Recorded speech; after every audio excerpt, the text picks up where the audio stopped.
चलिए शुरुआत करेंगे दुनिया के सबसे तेज बुलेटिन न्यूज रिपोर्ट 2 की, जिसमें हम आपको दिखाएंगे सिर्फ 22 मिनट में देश दुनिया की 222 बड़ी खबरें। जी हाँ, बस सिर्फ 22 मिनट आप बने रहिए हमारे साथ। पूरी दुनिया की एक एक खबर हम आपको देंगे। कानपुर में देर रात फीलखाना थाने के बाहर जमकर हंगामा, महिलाओं और पुलिस के बीच हाथापाई की नौबत। हत्या के एक सिलसिले में पुलिस ने कुछ आरोपियों को पकड़ा था, जिससे उनके परिजन नाराज थे। नाराज परिजनों ने पुलिस पर रिश्वत मांगने का आरोप लगाया है। यूपी के हाथरस में हत्या के आरोपी को लोगों ने जमकर पीटा। आरोप है कि रेप में नाकाम रहने पर उसने एक लड़की की हत्या कर दी।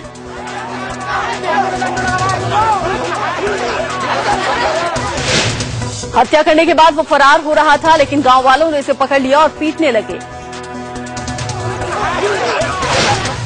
मौके पर पहुंची पुलिस के सामने भी लोगों ने उसे मारा। बड़ी मुश्किल से पुलिस ने उसे भीड़ के चंगुल से छुड़ाया।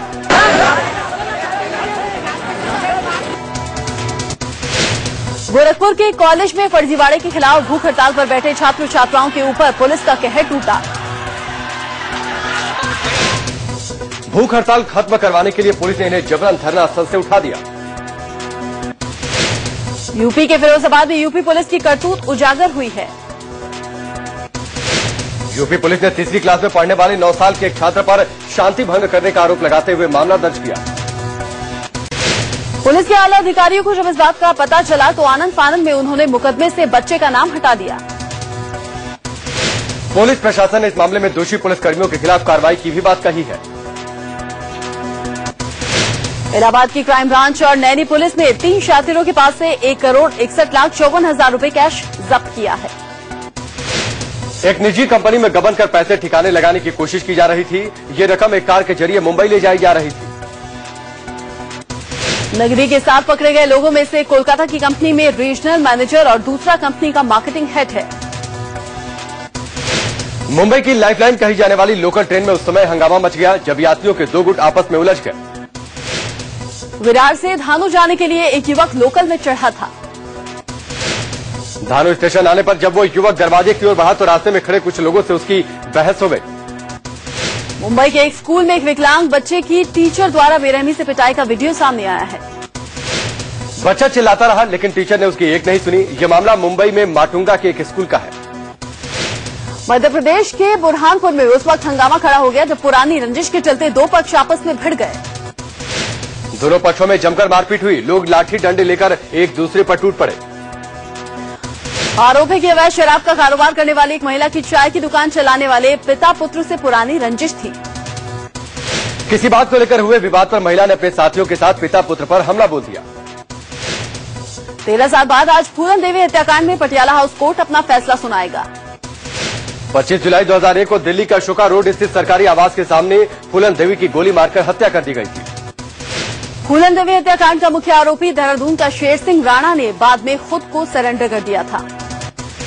करीब 3 साल तक तिहाड़ में रहने के बाद 17 फरवरी 2004 को शेर सिंह राणा जेल से फरार हो गया था। शेर सिंह राणा ने संजय गुप्ता के नाम से फर्जी पासपोर्ट बनवाकर बांग्लादेश भाग गया।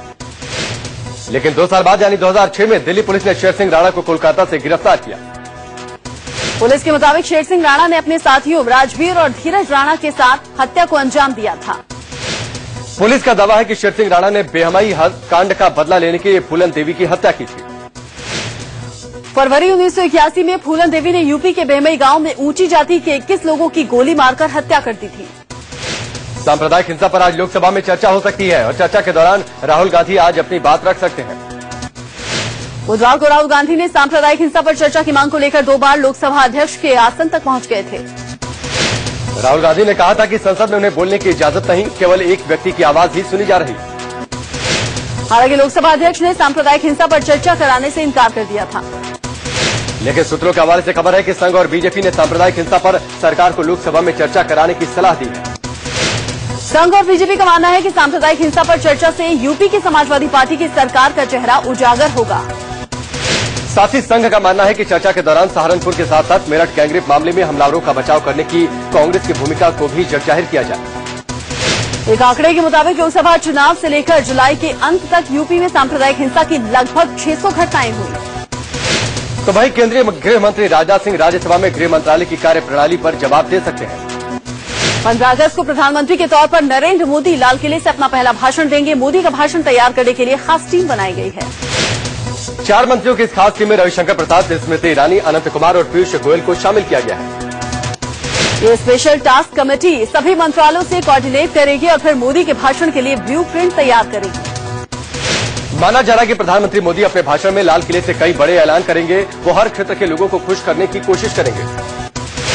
दिल्ली में बीजेपी का जनाधार कम हो रहा है। एक अखबार के मुताबिक आरएसएस के सर्वे में ये बात सामने आई। सर्वे के मुताबिक दिल्ली में विधानसभा चुनाव हुआ तो बीजेपी को 38 सीटें मिल सकती हैं, जबकि लोकसभा चुनावों के नतीजे के वक्त बीजेपी दिल्ली विधानसभा की 60 सीटों पर आगे थी। बीजेपी सूत्रों के मुताबिक आरएसएस ने ये सर्वे जून और जुलाई के पहले हफ्ते के बीच कराया था। सर्वे में ये भी सामने आया है कि दिल्ली की 22 सीटों पर बीजेपी पिछड़ती हुई नजर आ रही है। राजधानी दिल्ली को सुंदर बनाने के लिए प्रधानमंत्री मोदी के आदेश पर आज से स्पेशल अभियान शुरू किया जा रहा है। उपराज्यपाल राजीव रंजन ने सभी स्थानीय निकायों और एजेंसियों को 8 दिन के अंदर दिल्ली को चमकाकर दिखाने का सख्त निर्देश दिया है।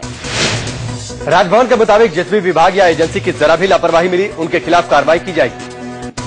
दरअसल प्रधानमंत्री ने उपराज्यपाल को दिल्ली को और सुंदर बनाने का निर्देश दिया था, जिसके लिए 11 सूत्रीय कार्यक्रम तैयार किया गया है। जम्मू कश्मीर में विधानसभा चुनाव से पहले कार्यकर्ताओं में चांद फूंकने के लिए बीजेपी अध्यक्ष आज जम्मू दौरे पर जाएंगे। बताया जा रहा है कि बीजेपी अध्यक्ष अमित शाह बीजेपी कार्यकर्ताओं को मिशन 44 के लिए कुछ खास टिप्स देंगे। विदेश मंत्री सुषमा स्वराज आज से 4 दिवसीय दौरे पर म्यांमार जा रही हैं। सुषमा कल से शुरू होने वाली आसियान देशों के विदेश मंत्रियों की 9वीं बैठक में हिस्सा लेंगी। साथ ही 10 अगस्त को सुषमा स्वराज पूर्व एशियाई देशों के विदेश मंत्रियों की 4थी सालाना बैठक में भी शिरकत करेंगे। इसके अलावा सुषमा चीन, ऑस्ट्रेलिया, न्यूजीलैंड, दक्षिण कोरिया, वियतनाम और कनाडा के विदेश मंत्रियों के साथ भी द्विपक्षीय बात करेंगी। आपको बता दें कि सुषमा स्वराज का पड़ोसी देशों का ये 4था दौरा है। इससे पहले वो भूटान, नेपाल और बांग्लादेश। अमेरिकी रक्षा मंत्री ट्रक हेगल 3 दिवसीय भारत दौरे पर बीती रात नई दिल्ली पहुंचे। भारत रवाना होने से पहले हेगल ने कहा कि अमेरिका अवसरों और चुनौतियों वाले एशिया प्रशांत क्षेत्र में नए सहयोगी और रिश्ते खोज रहा है। हेगल आज रक्षा मंत्री जेटली और विदेश मंत्री सुषमा स्वराज से मुलाकात करेंगे। साथ ही राष्ट्रीय सुरक्षा सलाहकार Ajit Doval, air chief marshal Arup Saha और प्रधानमंत्री से मिलने का भी कार्यक्रम है। भारत दौरे पर हेगल 20,000 करोड़ रुपए के रक्षा सौदों और संयुक्त सैन्य हार्डवेयर विकास परियोजनाओं पर चर्चा करेंगे।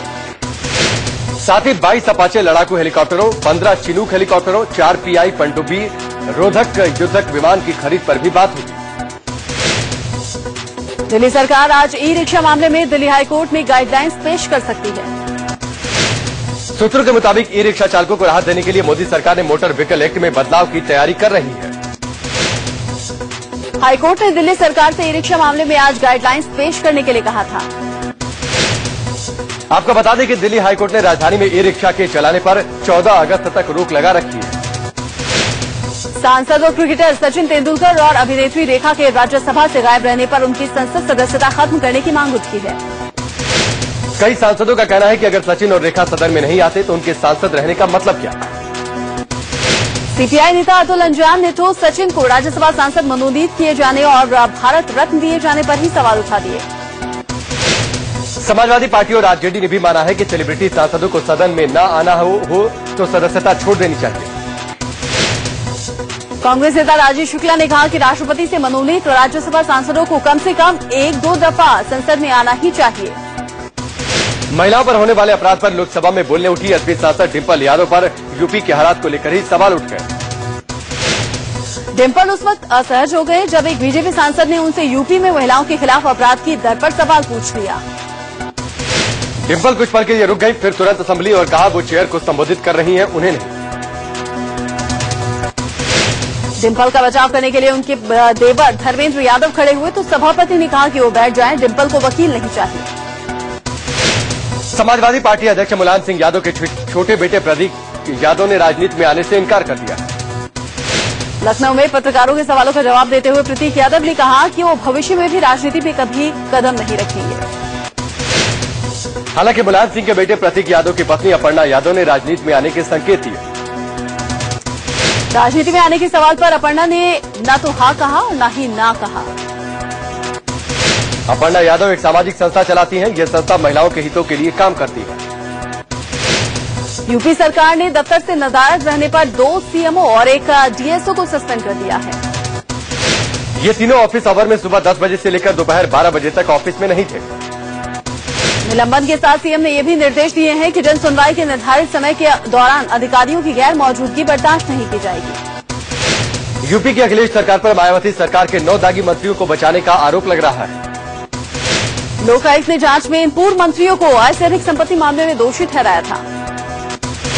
यूपी सरकार ने इनके खिलाफ विजिलेंस जांच के तो आदेश दे दिए, लेकिन अभी तक इनके खिलाफ कोई कार्रवाई नहीं हुई। यूपी के लोकायुक्त इनके खिलाफ कार्रवाई को लेकर राज्यपाल से मिलने का मन बना चुके हैं। मधुमिता मर्डर केस में जेल में सजा काट रहे यूपी के पूर्व मंत्री अमर मणि त्रिपाठी के बेटे अमन पर किडनैपिंग का केस दर्ज हुआ है। अमन मणि और उसके साथियों पर एक महिला के अपहरण, जान से मारने की धमकी देने और रंगदारी वसूलने का संगीन आरोप लगा है। अमन मणि के खिलाफ ये केस ऋषि पांडे नाम के शख्स ने लखनऊ के कैंट थाने में दर्ज कराया, जिसके बाद से ही अमन फरार है।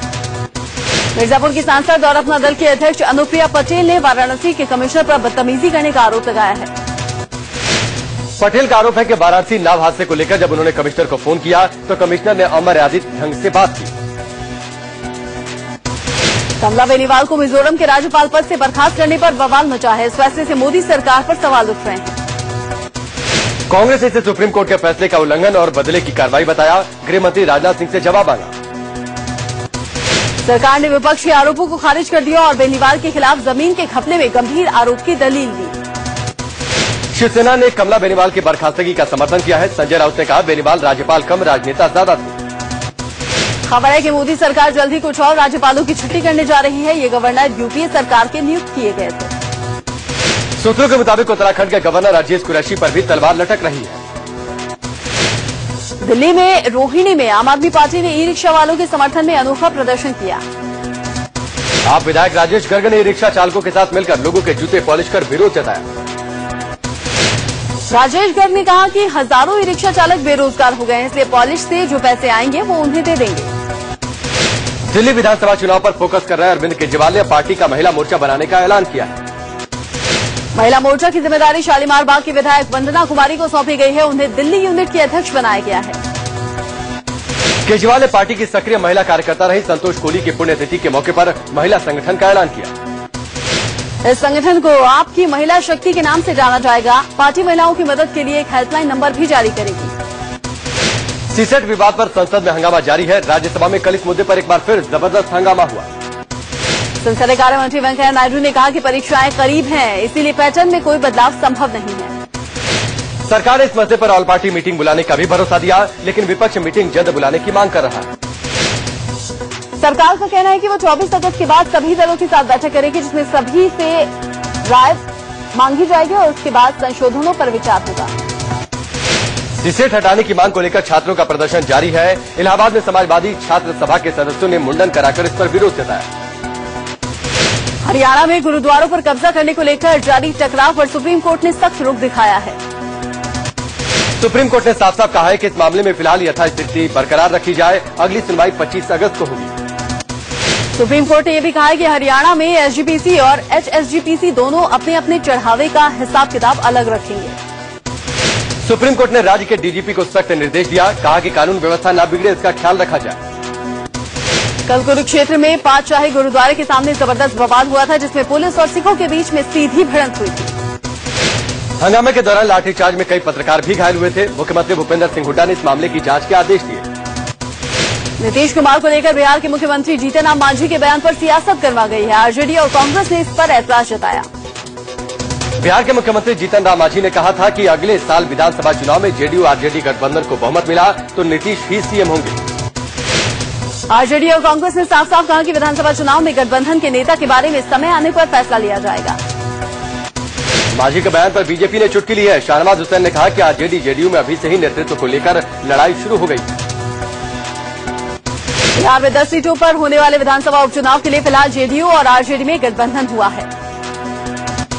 बिहार में अगले साल ही विधानसभा चुनाव होने हैं, लेकिन अभी यह तय नहीं कि अगले साल चुनाव में दोनों पार्टियों का गठबंधन होगा या नहीं। बिहार विधानसभा उपचुनाव को लेकर चुनाव प्रचार ने जोर पकड़ लिया है। दरभंगा में बीजेपी नेता बिहार के पूर्व उप मुख्यमंत्री सुशील कुमार मोदी ने बीजेपी प्रत्याशी रामनिवास के लिए वोट मांगे। राजस्थान के टोंक में हो रही भारी बारिश के बाद एक ट्रक बीच सड़क पर फंस गया। जलस्तर बढ़ने से गहलोद इलाके में नदी का पानी सड़कों पर बहने लगा और ये ट्रक उसमें बुरी तरह फंस गया। टोंक में बनास नदी के तेज धारा में फंसे इस ट्रक पर 20 लोग सवार थे। घंटों मशक्कत के बाद ट्रक पर सवार सभी 20 लोगों को रस्सियों की मदद से एक-एक कर सुरक्षित बाहर निकाला गया। राजस्थान की बूंदी में मांगली नदी का जलस्तर अचानक बढ़ जाने से 11 लोग एक मंदिर में फंस गए। मंदिर के चारों ओर पानी भरा होने से लोग निकल नहीं पा रहे थे। मौके पर पहुंची रेस्क्यू टीम ने घंटों की मेहनत के बाद एक-एक कर लोगों को सुरक्षित निकाला। राजस्थान के चित्तौड़गढ़ में भी बारिश ने लोगों को बेहाल कर रखा है।